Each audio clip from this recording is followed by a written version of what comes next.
Several years ago, I heard a story where a well-known evangelist was asked to speak to the Religious Broadcast Association of America.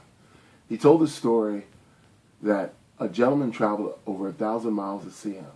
This gentleman who came to see him had a couple businesses that were very successful, beautiful family, and some children.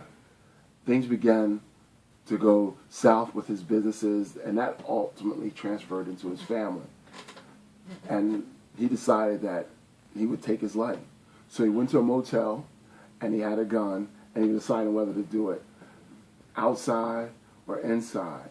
And as he had the gun in his mouth, ready to take his life, all of a sudden, the radio program came on, and it said, "You may be ready to take your life." And it's got this gentleman's attention.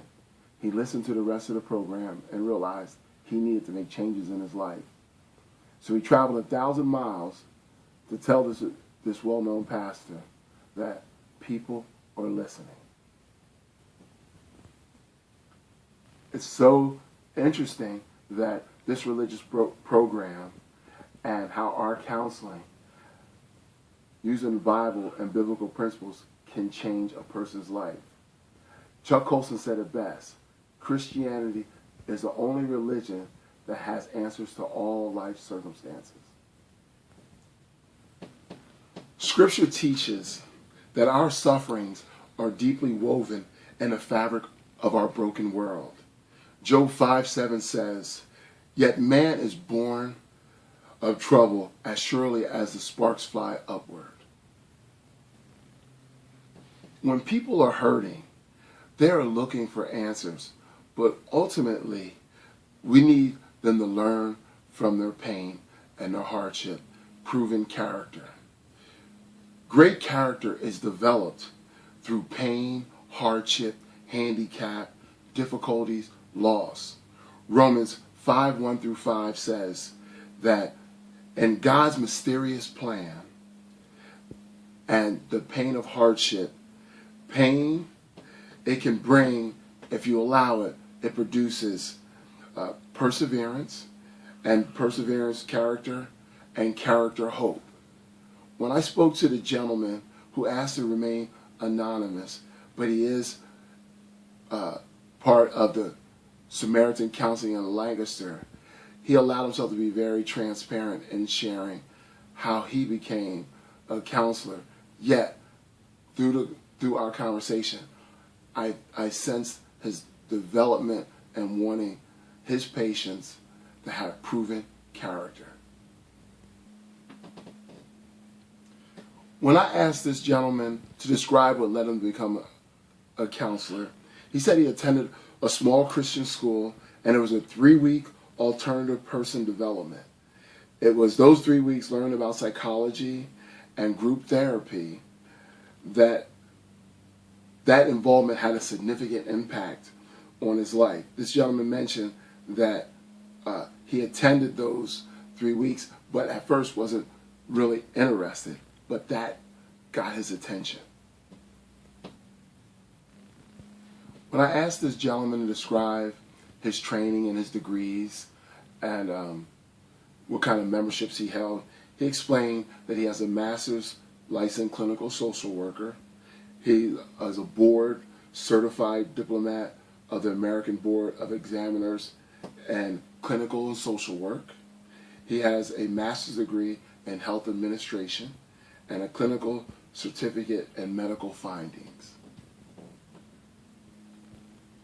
When I asked this gentleman to talk about his church background and beliefs, he comes from a Mennonite church, conservative perspective, but it began to change over time where he just learned to just meet people right where they're at and create hope. When I asked this gentleman to describe how he integrates his theology into his counseling, he said spirituality and faith. He said that's who he is.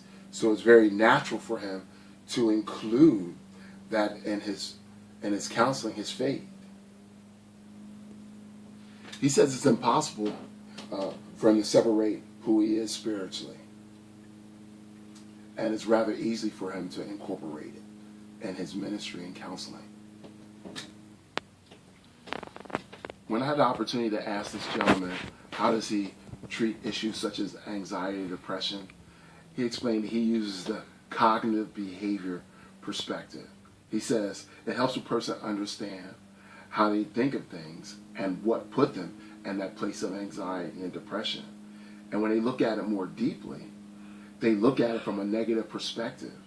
They identify what truth is and what appropriate thoughts are. When I asked this gentleman who has impacted him in the Christian counseling, he explained that in high school there was a pastor who was also a teacher. His name was Bontrager, Bontrager, and then a gentleman who was a counselor who we had conversations with by the name of John Gashaw. I love that these people are not famous by any stretch, but they have impacted his life. And I've always said that, well, the people that impact our life are people who usually doesn't make the headlines.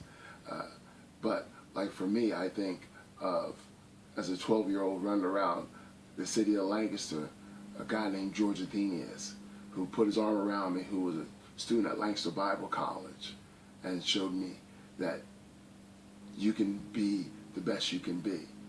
And then I had a guy named Mike Goodman at UPS when I was going through a difficult time years ago, who put his arm around me and said, "You're going to be okay," and was available. And then my wife, who tells me, at over 40 years old, you can get your education and go back and get it. And having those things and those people to support. When I asked this gentleman what conferences and seminars he attended, he said he attends the J&K seminar. It's a first-rate conference in Lancaster. It's for resilience and pharmaceutical and being familiar with those different areas of his profession. And also, he says, spiritual counseling and bereavement, advanced cognitive therapy, ethics seminar, child abuse seminar, spiritual interaction, the DSM-5, and then a mindful comparison resilience seminar. And those are all within the last 2 years.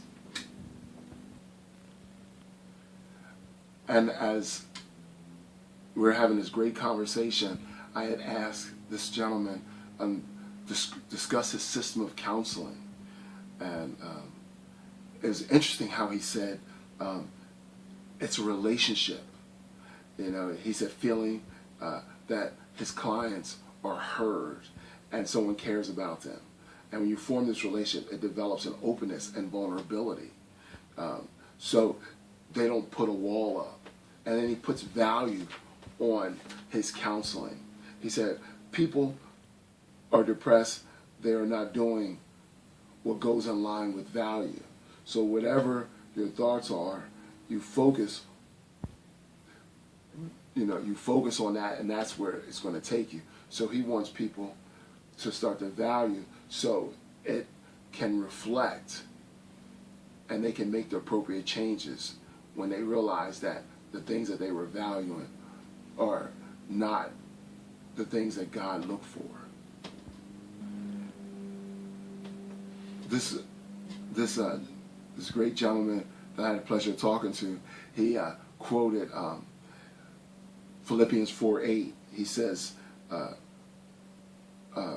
that whatever is true, what is noble, whatever is right, whatever is pure, whatever is lovely, whatever is admirable, if anything is excellent or praiseworthy, think of such things.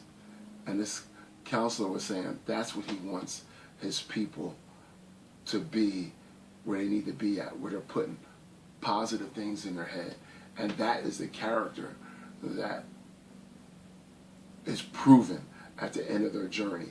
So as they go through these challenging times, if they apply what's being passed on with the biblical principles and having guidance from this gentleman, that at the end it is proven character.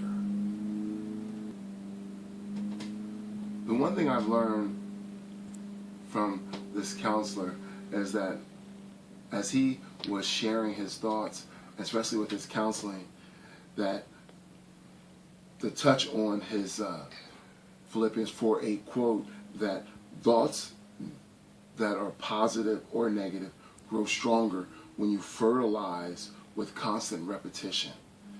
That may explain why so many who are gloomy and gray stay in those moods, and why others who are cheery and enthusiastic continue to be so, even in the midst of difficult circumstances. At the end of the day, it's about, once again, putting proven character into the counseling. And Hebrews 11 talks about people who went through difficult times. It's like walking through the gravesite of Samson and Abraham, all mentioned in Hebrews. But they went through a lot of difficult times, but at the end, they had proven character. Thank you.